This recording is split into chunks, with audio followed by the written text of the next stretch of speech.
Hi. It is 11:15, so we are jumping into coffee break coaching today. I am Jamie Jackson Spanhake, and thank you for joining me for coffee break coaching today. Um, I am, well, so let's start with my coffee cup, right?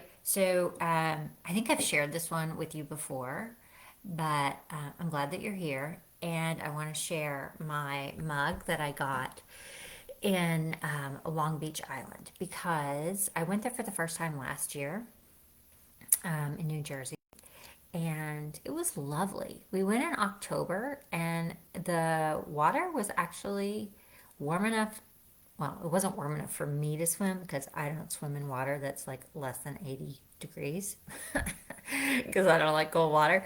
But it was warm enough for my daughter and her friend to swim in the ocean. I love this mug. It came from a coffee shop there in Long Beach Island that I've suddenly forgotten the name of. That's a really great name. If I remember it, I'll put it in the comments. But it's handmade. It is pottery. I love the glazing. I love the image of the shell. It reminds me of our trip, and it feels good in my hand. So that's my coffee mug for today that I wanted to share with you. If you read the introduction or the information about what we're going to talk about today, we are. My dog is in the background. Puppy, yeah, he's barking. Um, so I may take the computer and move. What I wanted to talk about is that I am in the middle of this career transition right now, right? And um, that is challenging because it's rare that a transition happens where one thing ends and another thing begins, like in the right order or whatever. And so often what happens is we either one thing ends and then we have this like gap in time between the two before the next thing begins, and that can feel sort of lost and like we don't know what to do with ourselves. And then the other thing that can happen, which is what has happened for me, is that they overlap, right? So I, as you know, am moving out of my law practice and into writing and coaching and other things, which I'm really excited about and I love. Um, but there is so much for me to do in any given day. So I'm really having to manage the transition using all of the time management tools that I share in my book. And so, one of the things about writing a book, like a self help book, like I've written, is that you kind of have to follow your own advice, right? I'm really putting those tools and tips to the test right now. So I thought I'd talk to you about what some of those tools and techniques and tips are. And the first is when we're overwhelmed with sort of too much to do. Um, Ollie came to say hello.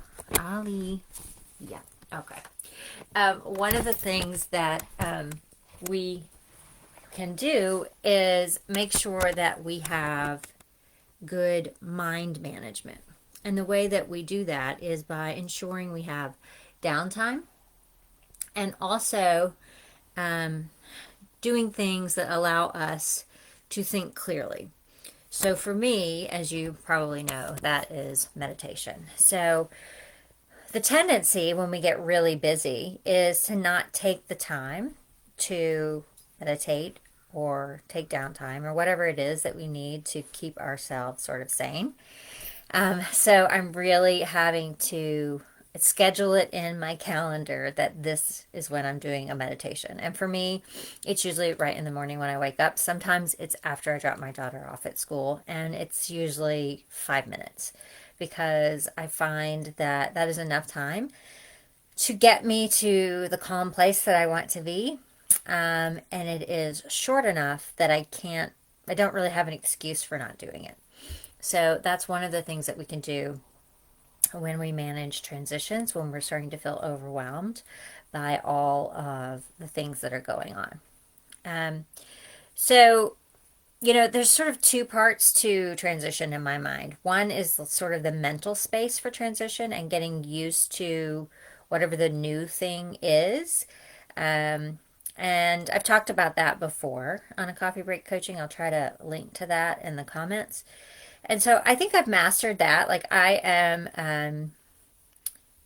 past the legal practice, and I have accepted that I'm not doing that anymore, which was not hard for me to accept.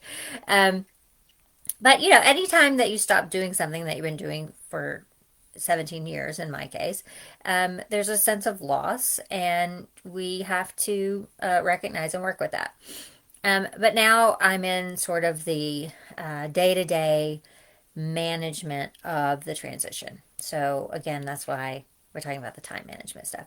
So the other thing that is really important for me to do right now, in addition to taking some downtime or at least meditation time, is to be realistic about what I can accomplish.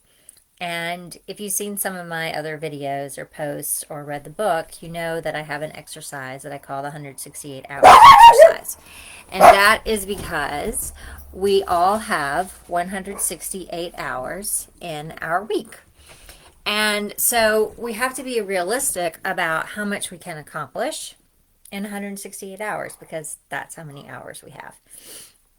So, um, you know, I write down like what I want to accomplish in one day. And sometimes it's impossible. And so I need to either adjust what I am going to do, or I need to know that, okay, this is all the stuff I really need or want to do, but it's impossible. So I'm going to have to work with my mind management techniques to be okay with that. So each day is different, but either one of those is helpful because the point is we don't want to set ourselves up for failure and then feel guilty when we don't meet this impossible goal that we set for ourselves. So that's another thing. And then the last tip that I'll share with you whenever we're managing a transition and it is really difficult as far as time goes is to plan and schedule. So, for example, today I sat down this morning and did my meditation, and then I have up my calendars in like Google Calendar on my phone and on my computer. But today I actually printed out like a daily schedule calendar that I could fill in with pen and paper because I needed to, in order to do all the stuff that I needed to do today, I needed to say, okay, from 8:30 to 9, I need to, um, plan my day, for example. And then from 9 to 9:30, I need to work on this project. And then from 9:30 to 11:30, I need to do X, whatever that was. So, for me, that's scheduling a time to write articles that I need to write and I want to write. It's also scheduling in the work that I'm doing for the National Institute for the Clinical Application of Behavioral Medicine, which I love doing. But I have to schedule it or I won't get it done. And then, I also need to schedule in picking up my daughter from school, taking her to horseback riding, baking cookies with her tonight for her birthday, which is on Friday. And she wants to take these special cookies to school to share with her class. So these are all the things that are in my plan for today. So anyway, I wanted to share with you how I am managing this transition and relying upon my own advice, which is good advice, right?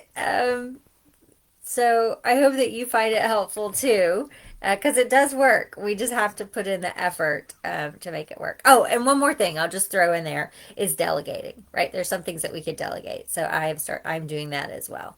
Like dog training, for example. The dog trainer that I've hired to work with the puppy trains the dog without me and then does a transfer session, which is on Friday, where she teaches me what she's already taught the dog.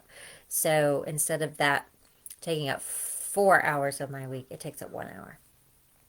Okay, so that's all I got for today. Thank you so much for joining me for Coffee Break Coaching, and I will see you next week. Bye.